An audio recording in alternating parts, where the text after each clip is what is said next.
ایک दफा अबू ज़ैबी के क्राउन प्रिंस शेख मोहम्मद बिन जैद बिन सुल्तान अल नहयान ने पाकिस्तान की एक बहुत ताकतवर शख्सियत से कहा कि आपके हम वतन हमारे मुल्क में हर नामुमकिन को मुमकिन बना देते हैं और नाकाबिल यकीन कामयाबियां हासिल करते हैं। क्या वजह है कि यही पाकिस्तानी अपने वतन में ऐसी कामयाबियां हासिल नहीं कर पाते? ये सवाल सुनकर पाकिस्तान की ताकतवर शख्सियत ने मुस्कुराते हुए कहा कि आप अपने मुल्क में सिर्फ एक क्राउन प्रिंस हैं। आपके हर हुक्म को कानून का दर्जा हासिल है और आपकी हुकूम अदूली के बारे में कोई सोच भी नहीं सकता। लेकिन पाकिस्तान में तो हर कोई अपने आप को क्राउन प्रिंस समझता है, लिहाजा आपके हालात और हमारे हालात में बहुत फर्क है। दूसरे अल्फाज में पाकिस्तान की इस अहम गैर सियासी शख्सियत ने अबू ज़ैबी के क्राउन प्रिंस को यह समझाने की कोशिश की कि आपके मुल्क में बादशाहत है और पाकिस्तान में जमहूरियत है। ये वो फर्क है जो हमारे सियासी हुक्मरानों को अभी तक समझ नहीं आया और इनका रोल मॉडल अभी तक सऊदी अरब के क्राउन प्रिंस मोहम्मद बिन सलमान है। मोहम्मद बिन सलमान का तर्ज हुकूमत सऊदी अरब के लिए शायद बहुत अच्छा हो सकता है, लेकिन इनके तर्ज हुकूमत को पाकिस्तान में रोल मॉडल नहीं बनाया जा सकता, क्योंकि पाकिस्तान में पार्लिमानी जमहूरियत है। यहाँ मरकज में तहरीक इंसाफ और इसके इत्तेहादियों की हुकूमत भी चलती है और सिंध में पीपल्स पार्टी की हुकूमत भी चलती है। यहाँ वजीर आजम और वजीर कानून मिलकर सुप्रीम कोर्ट के किसी जज पर मुकदमा बनाना चाहें तो FIA का सरबरा इन्हें वो आइन याद दिलाता है जिसके तहत पाकिस्तान को चलाया जाता है। जब वजीर आजम और वजीर कानून इस जज के खिलाफ एक रेफरेंस तैयार करके सदर मुमलिकत के जरिए सुप्रीम जुडिशल काउंसिल को भेजते हैं तो सुप्रीम कोर्ट इस रेफरेंस को मुस्तरद कर देती है। हुकूमत के सियासी मुखालिफिन इल्जाम लगाते हैं कि वजीर आजम के हुक्म पर नैब इनके खिलाफ इंतकामी कार्रवाइयां कर रही है। नैब बार बार कौमी असम्बली में अपोजिशन लीडर शहबाज शरीफ को गिरफ्तार करती है और अदालतें हर बार शहबाज शरीफ को रिहा कर देती हैं, लेकिन क्राउन प्रिंस बनने की ख्वाहिश कम होने की बजाय बढ़ती ही चली जाती है। जैसे जैसे ये ख्वाहिश बढ़ती है तो पाकिस्तान में सियासी कशीदगी भी बढ़ती चली जाती है। एक ऐसे वक्त में जब दुनिया कोरोना वायरस से लड़ रही है, हम पाकिस्तानी एक दूसरे से लड़ रहे हैं। इस तर्ज फिक्र के बारे में सोचिए जिसने कोरोना वायरस के मुकाबले के लिए हुकूमत और अपोजिशन को इकट्ठा करने की बजाय ये हुक्म दिया होगा कि जावेद लतीफ को गद्दारी के इल्जाम में गिरफ्तार कर लो।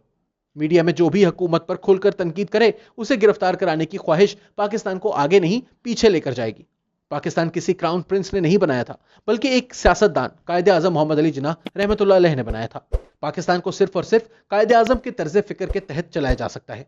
हम पाकिस्तान को कायद आजम का नहीं बल्कि मोहम्मद बिन सलमान का पाकिस्तान बनाना चाहते हैं। मोहम्मद बिन सलमान हमारा दोस्त है, हम एक दोस्त के तौर पर इनकी बहुत कदर करते हैं, लेकिन हम पाकिस्तान में बादशाहत को कबूल नहीं कर सकते। पाकिस्तान के मसाइल का हल ना आमरीत है ना बादशाहत है। पाकिस्तान के मसाइल का हल मजीद जमहूरियत है। पहले हमें पाकिस्तान के मसाइल हल करने हैं, इसके बाद ही हम दुनिया के मसाइल भी हल कर सकते हैं। सितम ज़रीफी देखिए कि हम पाकिस्तान में एक दूसरे के साथ दस्तो गिरेबां हैं, लेकिन कभी सऊदी अरब और ईरान की सुलह कराने निकलते हैं और कभी अफगान तालिबान और अमेरिका के दरमियान मुज़ाकरात करवा रहे होते हैं। अफगानिस्तान में अमन की ख्वाहिश बहुत अच्छी है, लेकिन पाकिस्तान को यह किरदार गैर जानिबदारी से अदा करना चाहिए। पाकिस्तान कभी अफगान तालिबान का इत्तेहादी बन जाता है, कभी अमेरिका का, और फिर हम सुनते हैं कि अशरफ गनी के साथ मामला तय करना तो बड़ा आसान है, लेकिन तालिबान के साथ मामला चलाना मुश्किल। जब से तालिबान ने इस्तांबुल कॉन्फ्रेंस में शिरकत से इनकार किया है तो पाकिस्तान और दोहा में मौजूद तालिबान क़यादत के दरमियान ताल्लुकात काफी मुतासिर हुए हैं। अफगान तालिबान का मौक़िफ़ है कि उन्होंने अमेरिका के साथ तवील मुज़ाकरात के बाद एक मुआहिदे पर दस्तखत किए थे, जिसके तहत अमेरिका को 1 मई 2021 तक अफगानिस्तान से अपनी फौज को निकालना था। लेकिन बाइडेन इंतजामिया ने 1 मई की बजाय 11 सितंबर तक फौज निकालने का ऐलान किया है। तालिबान के ख्याल में ये एक तहरीरी मुआहिदे की खिलाफ वर्जी है, लिहाजा उन्होंने इस्तांबुल कॉन्फ्रेंस में शिरकत से इनकार कर दिया, जो 24 अप्रैल से शुरू होने वाली थी। इस कॉन्फ्रेंस का मकसद तालिबान को एक मखलूत हुकूमत में शिरकत पर राजी करना था। तालिबान का ख्याल है कि वो पिछले 21 साल से अमेरिका और इसके इत्तेहादियों के खिलाफ इसलिए मुजाहिमत नहीं कर रहे थे कि आखिर में इन्हें एक मखलूत हुकूमत में शामिल होना है। वो सबको साथ लेकर चलने के लिए तैयार हैं, लेकिन वो अपनी हुकूमत कायम करना चाहते हैं। इनकी तरफ से गैर लचकदार रवैया गैर मुतवक्को नहीं है। पाकिस्तान ने 11 सितंबर 2001 के बाद जब तालिबान के बारे में पॉलिसी तब्दील की तो अफगान सफीर मुल्ला अब्दुल सलाम ज़ईफ को बरहना करके अमेरिका के हवाले किया गया।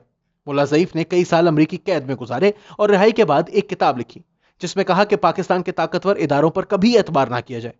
पाकिस्तान ने 2018 में तालिबान रहनुमा मुल्ला अब्दुल गनी बरादर को 8 साल की कैद के बाद रिहा किया और यह तवक्को कर ली कि यह कैदी अब अमेरिका के साथ मुज़ाकरात करेगा और अमेरिका की शराइत पर अफगानिस्तान में अमन कायम करेगा।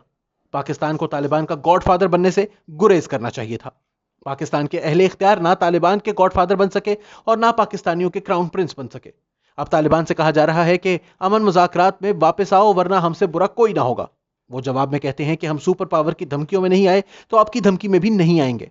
हमें तालिबान को शहबाज शरीफ, आसिफ जरदारी और जहांगीर तरीन नहीं समझना चाहिए कि 2-4 मुकदमे बनाओ, जेल भेजो और सब ठीक हो जाएगा। کراؤن پرنس بن کر آپ اپنی پوزیشن کو نہیں سنبھال سکتے تو طالبان کو کیسے سنبھالیں گے؟ لہٰذا ہاتھ جوڑ کر گزارش ہے کہ کراؤن پرنس بننے کی کوشش نہ کریں، پاکستان کے مسائل جمہوری انداز میں حل کریں، صرف طالبان ہی نہیں پورے افغانستان کے لیے رول ماڈل بننے کی کوشش کریں۔